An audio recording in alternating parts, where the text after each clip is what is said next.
রক্ত দিয়েছে। সিরাত মাহফিল কারো দলের নয়, কোন ব্যক্তির নয়, কোন রাজনৈতিক দলের নয়। এই মাহফিল সমস্ত উম্মার সম্পদ।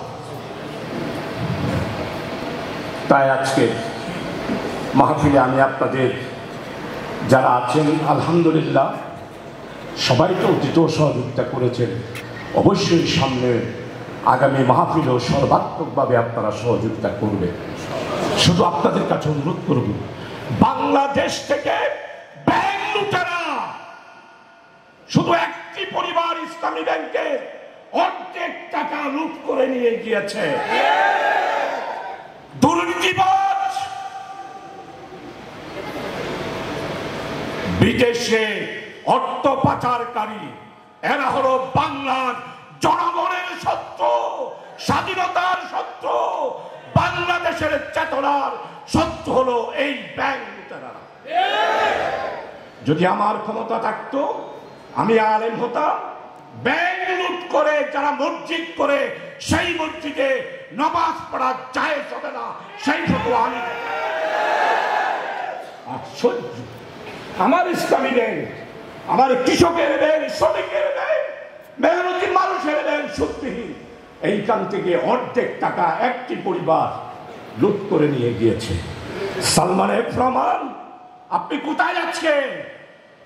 বাংলাদেশে 2.5 লক্ষ কোটি টাকা এই সালমান এফ রহমান ভ্যাকসিন কো লুট করেছে। আর পলানোর সময় দাড়িগুলা ছেঁচেই পলায়ন করেছে। বেঈমান, মুনাফিক সালমান এফ রহমান, আরেকজনের নাম ধরতেছি না। এইভাবে 16টা পরিবার বাংলাদেশকে ধ্বংস করে দিয়েছে।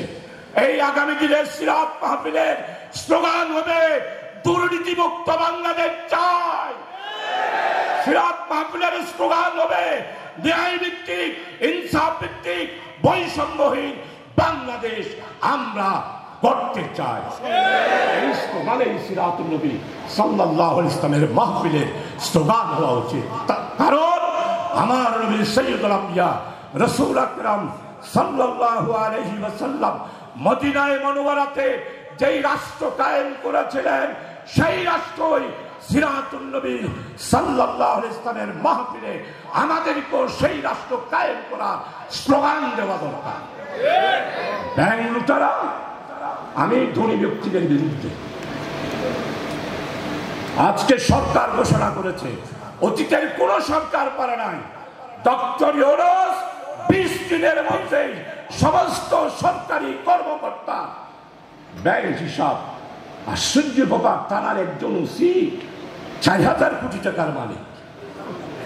শেখ হাসিনার ফিওন, শেখ হাসিনা নিজেই বলছেন আমার ফিওনও 400 কোটি টাকা। তোর বাপটা তার মুল্লুক বাংলাদেশ 400 কোটি টাকা না, যা নিয়েছ সব বাংলাদেশে বৈষম্য বিরোধী ছাত্র আন্দোলনের সৈনিকেরা ফেরত আনবে। কারণ এবারের বাংলাদেশ